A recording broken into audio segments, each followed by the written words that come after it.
Hello everyone, in the Ansatari. Today we are going to complete the process of the enactment of the annual financial statement, which is defined under Article 112 of the Indian Constitution.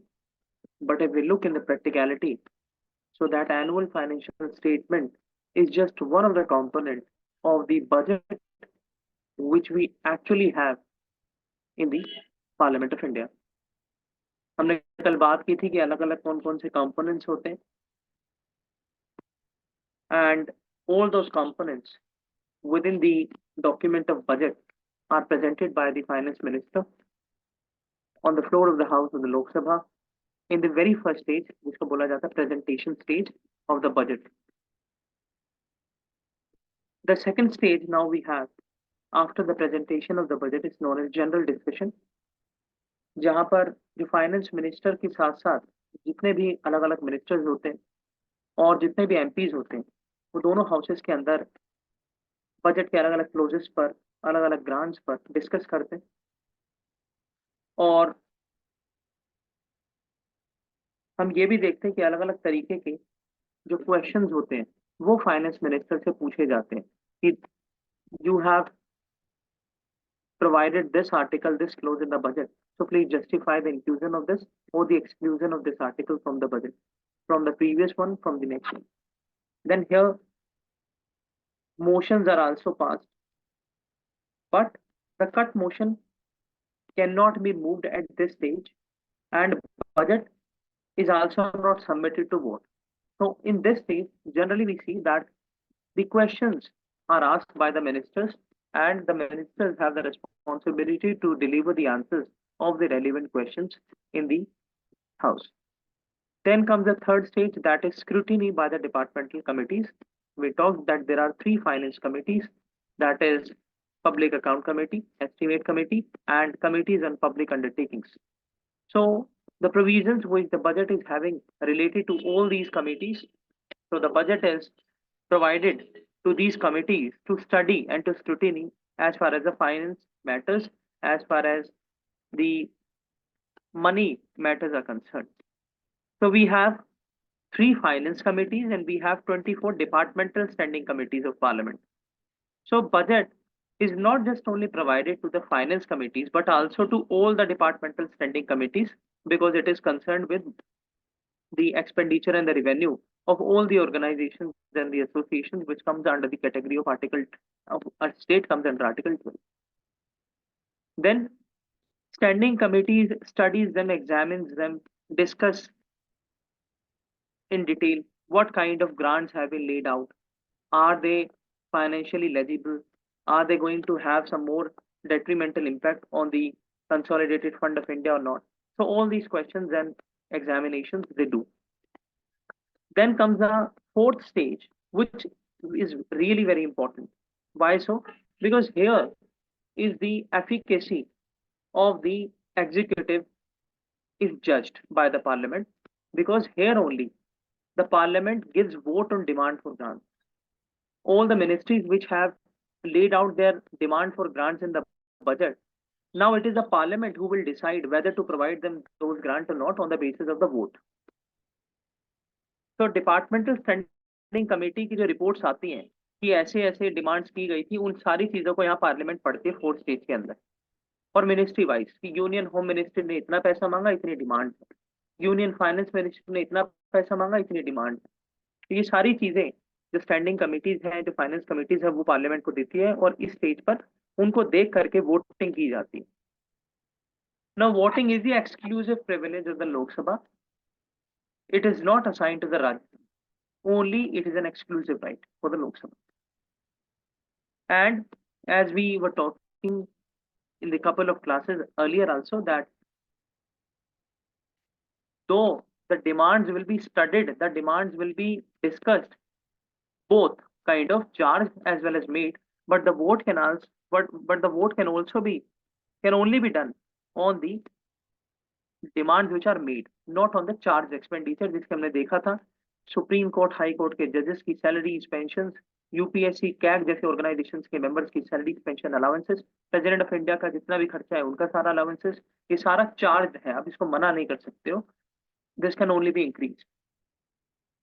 Now जितनी भी demands होती हैं उनको अलग अलग vote किया जाता है। ऐसा नहीं है कि सारी डिमांड्स को क्लब करके एक ही बार में वोट किया जाता है। हर किसी डिमांड को अलग अलग तरीके से वोट किया जाता है। And during the voting also the members can discuss the details of the budget, and now they can do number of things. अगर इन्हें ऐसा लगता है कि पैसा जो डिमांड किया गया है उसको घटाना है, बढ़ाना है, या फिर पूरा ही डिलीट करना है, तो the parliament has three right. Number one, policy cut motion, जिसकी हमने पहले भी बात की। पॉलिसी कट मोशन को अगर आपको याद रखना है तो आप इसको ऐसे याद रख सकते हैं कि जो भी डिमांड की गई थी किसी भी मिनिस्ट्री के द्वारा, उसको घटा करके 1 रुपए पर लाके रोक दिया गया। यानी आपने मांगे हो 1 लाख करोड़ रुपए, आपकी पॉलिसी, आपकी जो डिमांड है वो डिसअप्रूव्ड कर दिया पार्लियामेंट ने, क्योंकि वो फाइनेंशियली इम्पॉसिबल है। आपकी पॉलिसी में जितने आपने 1 लाख करोड़ मांगे डिमांड में, उसको हम 1 रुपए दे देते हैं आपको, उससे सेटिस्फाई कर लीजिए। यानी this is a mechanism to disapprove the policy which is underlying in the demand made by the government, made by the executive. Here in the policy cut motion only 1 rupee is assigned to the whole demand. दूसरा होता है economy cut motion. Economy cut motion के अंदर ये बोला जाता है कि जो आप डिमांड कर रहे हैं उससे पूरी इंडिया की जो इकोनॉमी है उसके ऊपर एक डेट्रीमेंटल इफेक्ट आ सकता है। इसलिए हम आपको ना तो 1 रुपए पे घटा लाकर रोक रहे हैं, हम आपको कह रहे हैं कि आप लमसम अमाउंट ले लीजिए। कहने का मतलब लमसम अमाउंट अब कुछ भी हो सकती है, that is the description of the parliament. अगर पार्लियामेंट कहती है कि 1 लाख करोड़ को हम 10,000 करोड़ कर दें, उतना भी कर सकते हैं और 10 रुपए भी कर सकती है। तो that is not defined, that is not confined even, that is subject to the decision of the parliament. इसके बाद तीसरा होता है token cut motion. Token cut motion के अंदर ये बोला जाता है कि पॉलिसी कट के अंदर तो हमने आपको 1 रुपए पे ला के छोड़ा, इकोनॉमी कट के मोशन के अंदर हमने आपको जितना जरूरी है उतना दिया, लेकिन टोकन कट के अंदर हम आपको 100 रुपए देके छोड़ देंगे। It is an easier way to learn them. In the token cut motion, the parliament reduces any demand any grant which is demanded to the 100 rupees. Now, जब भी इस तरीके के कट मोशंस होते हैं, अगर हम पॉलिसी की बात करें, इकोनॉमी की बात करें, टोकन की बात करें, तो इनको भी एडमिट कराना पड़ता है। मोशन जब भी आप पास करवाते हैं तो उसके पहले आपको एडमिसिबल भी करवाना होता है। स्पीकर और चेयरमैन जो है उनको एक्सेप्ट भी करना चाहिए मोशन। तो क्या क्या इसकी कंडीशन है? पहला, आप जो भी मोशन लाएंगे, यानी ये तीन मोशन में से, टोकन, पॉलिसी और इकोनॉमी में से, इसके अंदर आप ये नहीं बोल सकते कि सारी डिमांड को हम एक टोकन कट मोशन से 100 रुपए में ले आएंगे। एक डिमांड को 100 रुपए ला सकते हो, सारी डिमांडों को 100 रुपए नहीं ला सकते। यानी एक बार जो मोशन आप पास करोगे एक ही डिमांड के लिए अप्लाई होगा। दूसरा, क्लियरली वो मेंशन करना चाहिए कि किस बिहाफ पे आप उसको कर रहे हैं। यानी इकोनॉमी के अंदर अगर आप ये कह रहे हैं कि इकोनॉमी इफेक्ट हो जाएगी, कैसे होगी आप बताइए। उसके बाद आप जो है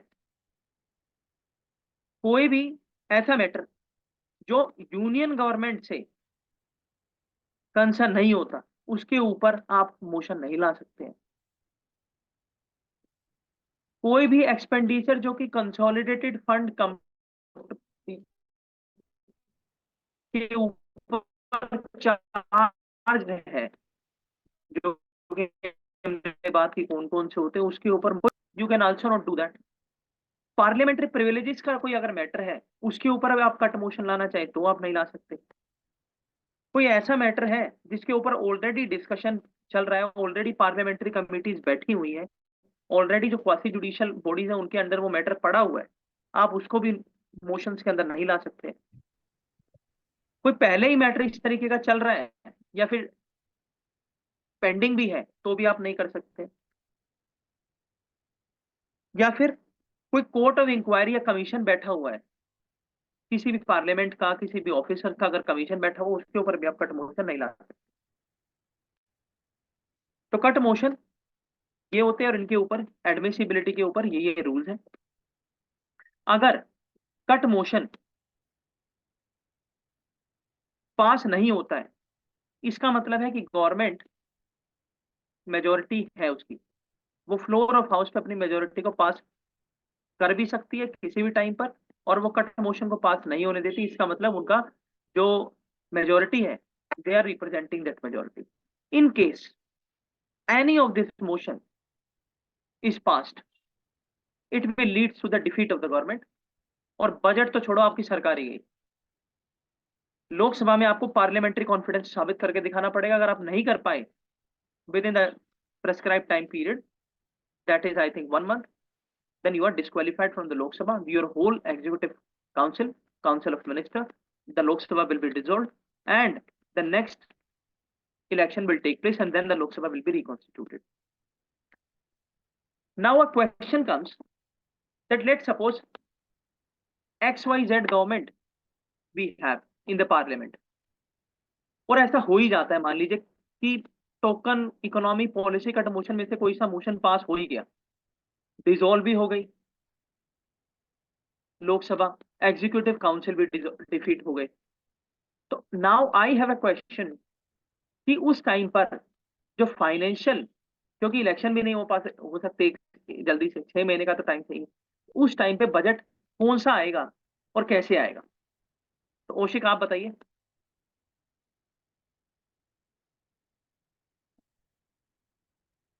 पॉडम रोज, सॉरी, फिर से बोल, अटक रहा था।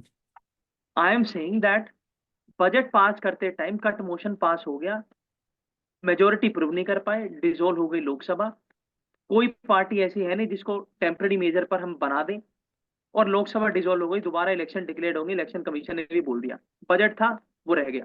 अब पूरे साल का या 6 महीने का या 2 महीने का जो बजट, जो फाइनेंशियल कंडीशन चलानी है, तो वो बजट से ही चलेंगी। तो आएगा तो इंटरिम बजट, लेकिन वो कैसे आएगा, कौन लाएगा? नहीं हम्म। प्रवीण, यहाँ पे इंटरिम बजट कैसे आ सकता है जब कोई गवर्नमेंट ही नहीं है पावर में? तो या तो वोट ऑन अकाउंट जो होता है कि एक certain portion of the budget pass करके उसी अमाउंट को आप यूज करो। वोट ऑन अकाउंट तो होता ही नहीं अब। अब तो इंटरिम बजट है ना सिर्फ। नहीं, क्वेश्चन लेकिन सिंपल इतना वोट है ऑन कि आपके अकाउंट पास को सरकार भी नहीं अबॉलिश है, थोड़ी किया आपके है पास लोकसभा भी नहीं है, तो आप साल हम्म। का 6 महीने का 2 महीने का जो पैसे का रिसिप्ट एक्सपेंडिचर है वो कैसे डील होगा, फिर कैसे चलेगा देश? बताओ। तो it is the president of India who has the responsibility to take the aid and advice again under Article 75 from the Council of Ministers. Because जब तक इलेक्शन नहीं होता है और जब तक इलेक्शन के बाद नई सरकार नहीं आती है, कुछ भी हो जाए, प्रेसिडेंट को उनकी एड एंड एडवाइस माननी पड़ेगी जो ऑलरेडी अभी सरकार में है। आपने काउंसिल ऑफ मिनिस्टर तो निकाल दिया लोकसभा से, लेकिन आपने उसको डिसॉल्व भी कर दिया लोकसभा को, लेकिन तब जब तक नए काउंसिल ऑफ मिनिस्टर आके नहीं बैठेंगे तब तक देश उन्हीं से चलेगा। इसीलिए प्राइम मिनिस्टर एग्जीक्यूटिव काउंसिल जो है उनकी काउंसिल ऑफ मिनिस्टर, ये डिफाइन भी अंडर आर्टिकल 75 कि अगर इन केस द प्रेसिडेंट अकेले पड़ जाते हैं, उनको कोई एड एंड एडवाइस देने वाला ही नहीं है, तब आपका फेडरल सिस्टम ही तबाह हो गया। तब आपका जो पार्लियामेंट्री सिस्टम ऑफ डेमोक्रेसी है, जो का बेसिक स्ट्रक्चर भी है, वो एग्जिस्ट नहीं कर रहा। इसलिए बोला गया है कि जो aid and advice of council of minister है वो तब तक दी जाएगी जब तक दूसरी काउंसिल तैयार नहीं है।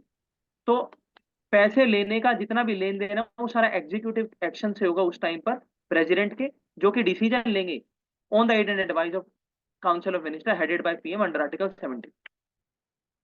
लेकिन वो भी प्रवेश वोट ऑन अकाउंट के थ्रू ही होगा। इंटरिम बजट भी जो पास होगा, या अगर नहीं भी पास होगा but still vote on account ही होगा, वो भी इसी पूरे प्रोसेस को वोट ऑन अकाउंट ही बोल सकते हैं जब ठीक तक है, कि इलेक्शन नहीं होता। तो इन दिस स्टेज इटसेल्फ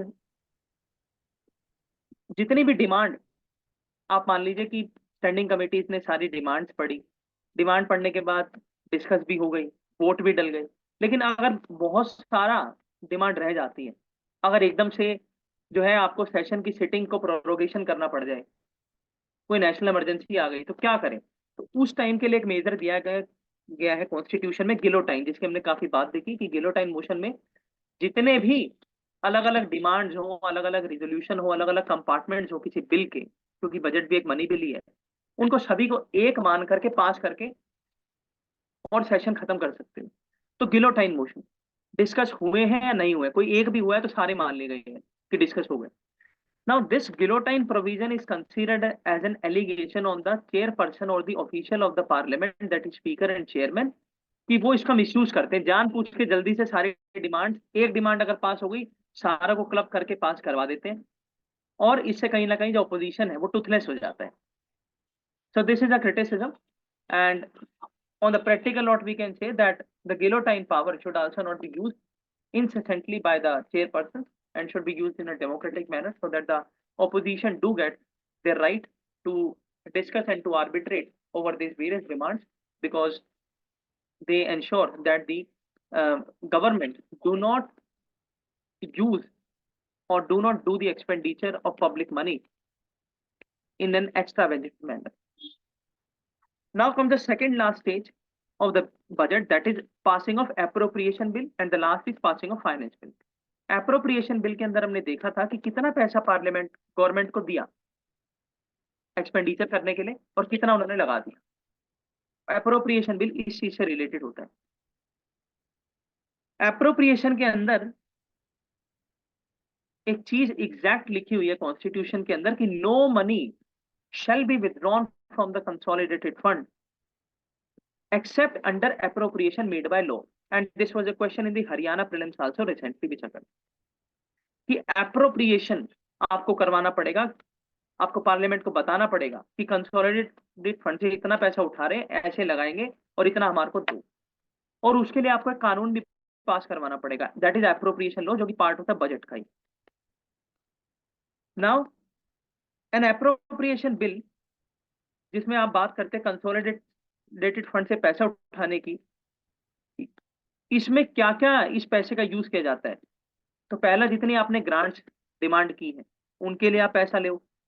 दूसरा, आपको जितना अलग अलग रिवेन्यू करना है, कैपिटल एक्सपेंडिचर करना है, वो बताओ, उसको पैसा लो। और अगर इसमें आप अमेंडमेंट भी करना चाहते हो तो वो भी हो सकता है, लेकिन आप जो भी अमेंडमेंट करोगे वो अमाउंट को अल्टर नहीं करना चाहिए, और एक्सपेंडिचर जो चार्ज है उसके ऊपर इसका कोई भी प्रभाव नहीं आना चाहिए। आप एप्रोप्रिएशन बिल के अंदर इन चीजों का ध्यान रखते हैं, और एप्रोप्रिएशन बिल एक्ट जब बन जाता है जब प्रेसिडेंट इसको असाइन करते हैं, और सारा का सारा पैसा जितना मांगा गया है कंसोलिडेटेड फंड में से निकाल करके जो पैसा है वो अलग अलग मिनिस्ट्रीज को मिल जाता है, असाइन हो जाता है। मार्च रेस्ट की हमने बात कर चुके हैं। और वोट ऑन अकाउंट क्या होता है? तो कॉन्स्टिट्यूशन जब हम बात करें वो लोकसभा को कहता है कि आप एडवांस में पैसा उठा सकते हैं कंसोलिडेटेड फंड के अंदर से, बशर्ते बजट पास ना हुआ हो, जो कि अभी मानसी बता रही थी वोट ऑन अकाउंट। तो वोट ऑन अकाउंट के अंदर मतलब जब आप पैसा उठा रहे हैं, अगर पार्लियामेंट ने डिस्कस ही नहीं किया तो इसका मतलब आपने जितनी भी डिमांड करी वो उनके ऊपर वोट भी नहीं डली। तो जब वोट भी नहीं डली, चर्चा भी नहीं हुई, एप्रोप्रिएशन बिल भी नहीं बना, उससे पहले जितना आप पैसा उठाना चाह रहे हैं उस पैसे उठाने के मैकेनिज्म को बोला जाता है वोट ऑन अकाउंट। और ये वोट ऑन अकाउंट में जितना आपने पैसा उठाया, ये भी ऐसा नहीं है कि उठा लिया तो भूल गए। जब बजट पास होगा तो आखिरी में इस वोट ऑन अकाउंट को भी पास करवाइए कि जितना पैसा उठाया था कहाँ लगाया, कैसे लगाया, बताओ सारा, तो इसको भी पास करो। Now the question, now important thing here is कितने महीने या कितने टाइम पीरियड के लिए वोट ऑन अकाउंट यूज किया जाता है। तो 2 से 3 महीने का ओकेजनली टाइम पीरियड होता है जिसके लिए आप पैसा उठा सकते हो। कितना उठा सकते हो, that is a specific amount, that is 1/6 of the total estimation of the budget. यानी आपका बजट अगर 10 लाख करोड़ का है, 5 लाख करोड़ का है, उससे मतलब नहीं है, आप उसका 1/6 उठा सकते हैं बजट इश्यू होने के पहले ही। Now comes the last thing, that is passing of finance bill. Finance bill के अंदर हमने यही देखा कि आपका पैसा आपने टोटल जो बोला था बजट पास करते हुए पिछले साल, उसमें आपने जितना लगाया अलग अलग एरियाज में, उसका क्या फिस्कल आपको रिटर्न मिला। यहां पर भी जो फाइनेंस बिल है वो फाइनेंस एक्ट बनता है जब प्रेसिडेंट इसको साइन करते हैं, और फाइनेंस बिल के लिए ये बोला जाता है कि फाइनेंस बिल जब तक पास नहीं होता है तब तक बजट भी पास नहीं होगा। तो फाइनेंस बिल को बोला जाता है कि आप इसको कम से कम या ज्यादा से ज्यादा 75 डेज के अंदर पास करवा दीजिए, ताकि जो बजट है वो इनेक्ट होना शुरू हो। और फाइनेंस एक्ट जैसे ही पास हो जाता है by president, then income side complete हो जाती है। यानी पिछले साल में जितना पैसा इन्हें मिला था वापस कितना आ गया, सरकार को पता लगा कंसोलिडेटेड फंड में इतना पैसा वापस आ चुका है। इसका मतलब है आप लेने के लिए भी आप मुकम्मल है, आप ले भी अब सकते हैं क्योंकि आपने बकाया पूरा कर दिया। देन इसके बाद जो है बजट का जो प्रोसेस है वो इनेक्ट होता है और ड्यूली बजट रन करता है। अब हम देख लेते हैं ग्रांट्स के बारे में। तो we have various grants. Number 1, supplementary. Supplementary grant का मतलब ये है कि एनआईए, अगर हम एग्जांपल है एनआईए का, तो टाडा यूएपीए जितने भी केस हैं उनको डील करने के लिए जितना पैसा एमएचए को दिया गया था एनआईए के लिए वो कम पड़ रहा है। तो एनआईए ने डिमांड की एमएचए से, और एमएचए ने डिमांड फॉर ग्रांट बनाई पार्लियामेंट के अंदर कि हमें 10,000 करोड़ रुपए और चाहिए ताकि एनआईए की आरएनडी बढ़ सके, एनआईए के जो डीजी हैं उनकी सैलरी, उनके टेन्योर में बढ़ोतरी की जा सके, एनआईए के जितने ऑफिसर्स हैं उनकी रिक्रूटमेंट हो। तो इन सारी चीजों की अगर कमी पड़ जाती है तो ज्यादा पैसा चाहिए, इसको बोला जाता है सप्लीमेंट्री ग्रांट, यानी किसी चीज को असिस्ट करने के लिए की गई ग्रांट। दूसरी होती है एडिशनल ग्रांट। एडिशनल ग्रांट का सिंपल सा मतलब ये है कि जैसे मान लीजिए कि अभी हमारे यहाँ पर जो बजट है उसमें सिर्फ इतनी बात की गई है कि ट्रांसजेंडर कम्युनिटी जो है, ट्रांसजेंडर कम्युनिटी के लिए सरकारी अस्पतालों के अंदर फ्री में इलाज होना चाहिए, प्रधानमंत्री जन आरोग्य योजना के अंदर। बजट के अंदर सिर्फ इतना बोला गया। लेकिन 2 महीने बजट को पास हुए उसके बाद ऐसा लगता है कि जैसे national commission for backward class, national commission for SC ST है, ऐसे ही एक नेशनल कमीशन फॉर ट्रांसजेंडर भी होना चाहिए। तो इसके लिए आपको पैसा भी चाहिए। ऐसी कोई नई सर्विस, ऐसा कोई नया कमीशन, ऐसा कोई नया ऑर्गेनाइजेशन अगर आपको बनाना पड़े पोस्ट बजट, तो उसके लिए आप जो पैसा बजट में मांगते हैं उसको बोला जाता है एडिशनल ग्रांट। यानी जो बजट में तो पूरा नहीं हो पाया लेकिन बाद में उसकी जरूरत पड़ी तो उसको बोला जाता है एडिशनल ग्रांट। एक होता है एक्सेस ग्रांट। एक्सेस ग्रांट का सिंपल सा मतलब है कि आपको जितना मिला था उससे ज्यादा आपने खर्च दिया, लेकिन अब क्या करें, तो आपको दोबारा से दिया जाता है, लेकिन इस पे भी वोट होती है, और वोट होने के बाद ये अप्रूव भी होना चाहिए पब्लिक अकाउंट कमेटी के द्वारा, जिसमें कैग जो है असिस्ट करते हैं। अब एक होता है वोट ऑफ क्रेडिट, एक हमने देखा vote on account. Now this is something related to this administrative service, vote of credit. Vote of credit के अंदर आप जो है लमसम अमाउंट मांगते हैं। लमसम अमाउंट मांगते कितनी भी हो सकती है, ऐसी अमाउंट मांगते हैं जो एग्जीक्यूटिव को अपना काम करने के लिए, एडमिनिस्ट्रेशन को अपना काम करने के लिए चाहिए होती है। एग्जाम्पल, आप एसएचओ से लेकर के और एसीपी डीसीपी डीजीपी तक, आप पीसीआर से लेकर के और जो गवर्नमेंट व्हीकल्स हैं उनका जितना, उनकी गाड़ी में जितना पेट्रोल डलना है, पुलिस वालों को जितनी बीटिंग करनी है, उनकी पेट्रोल की टंकी जो भरवानी है, उसके बाद जो उनकी वर्दी का खर्चा है, जो उनकी ड्रेसिंग का खर्चा है, आईपीएस ऑफिसर से लेकर के जो नीचे कांस्टेबल तक है, उन सारों की जो पर्क्स एंड कंडीशंस हैं वो सारी की सारी। इसके अलावा जो इन्वेस्टिगेशन टीम्स होती हैं जो अलग अलग स्टेट्स के अंदर रेड मारने जाती हैं, इन्वेस्टिगेशन करने जाती हैं, जब डीएम साहब जो है एक कमेटी को बना के भेजते हैं कि उत्तराखंड से ये सिविल मुद्दा इसके ऊपर स्टडी करके लाओ, तो ये सारे के सारे मैटर ऐसे हैं जो डे टू डे बेसिस पर एडमिनिस्ट्रेशन को डील करने पड़ते हैं। तो इनके लिए बजट में आप स्पेसिफिक अमाउंट डाल नहीं सकते हो। क्यों नहीं डाल सकते हो? कि बजट में वही डिमांड आएगी जिसका पूरा ब्यौरा है आपके पास, लेकिन एडमिनिस्ट्रेशन का कुछ ब्यौरा नहीं है, क्या पता कौन सा काम आपको कब करना पड़ रहा है। तो उसके लिए आप क्या करते हैं, आप एक ब्लैंक चेक देते हैं पार्लियामेंट को कि इसमें ब्लैंक चेक है, हम जितना कह रहे हैं आप भर के दे दीजिए। और जो गवर्नमेंट है वो ऑब्वियसली ऐसा नहीं है कि आपको ब्लैंक चेक भर के दे रही तो आपसे मांगती नहीं है, रसीद भी मांगती है वापस। सो ये जो वोट ऑन क्रेडिट होता है ये सिर्फ और सिर्फ एडमिनिस्ट्रेशन, एग्जीक्यूटिव के लिए होता है, जिसमें वो इनडेफिनेट कैरेक्टर की सर्विस, यानी डेफिनेट नहीं है, कुछ भी आकस्मिक हो सकता है, तो उनको ब्लैंक चेक में पैसा भर के दे दिया जाता है, जितना चाहिए इस्तेमाल करो। इसके बाद होती है एक्सेप्शनल ग्रांट। एक्सेप्शनल ग्रांट ऐसी है जो एकदम से आ गई, कुछ अता पता ही नहीं है, कुछ ऐसी इमरजेंसी आ गई, ऐसा डिजास्टर आया कि कोई एक्सेप्शनल ग्रांट लेनी पड़ी। And the last is token grant. Token grant में हमने देखा है कि जितनी भी आपकी डिमांड होती है उसको लाकर 1 रुपए पर छोड़ दिया जाता है। तो this is all about the grants. अगर हम इसके अलावा देखें तो बजट में all we have discuss is this. And halwa ceremony होती है, जब जो फाइनेंस मिनिस्टर होते हैं वो अपने अलग अलग फाइनेंस मिनिस्ट्री के जितने भी हेड ऑफ द ऑफिसर्स होते हैं, डिपार्टमेंट के स्टेक होल्डर्स होते हैं, उनको हलवा खिलाते हैं। तो this is a practical thing which we see during the budget. Consolidated fund हमने देख लिया, कंटीजेंसी फंड देख लिया। कंटीजेंसी फंड के अंदर हम देख सकते हैं कि the corpus of fund authorize by the parliament at present is 50 crore.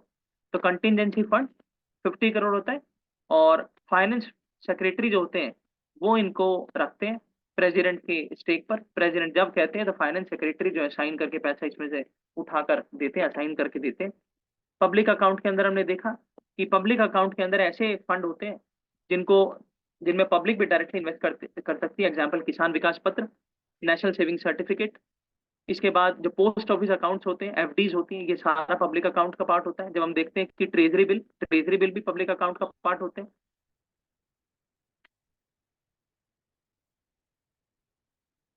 Charge expenditure के हमने देखा कि कौन कौन सी ऐसी चीजें हैं जो चार्ज एक्सपेंडिचर है, जिसके अंदर अलग अलग ऑर्गेनाइजेशन और स्टेक होल्डर्स की हमने बात की। कैग की बात की, सुप्रीम कोर्ट, हाई कोर्ट की बात की, स्पीकर, डेप्यूटी चेयरमैन और चेयरमैन, प्रेसिडेंट की बात की। Important note here is that there is no governor in the charge expenditure.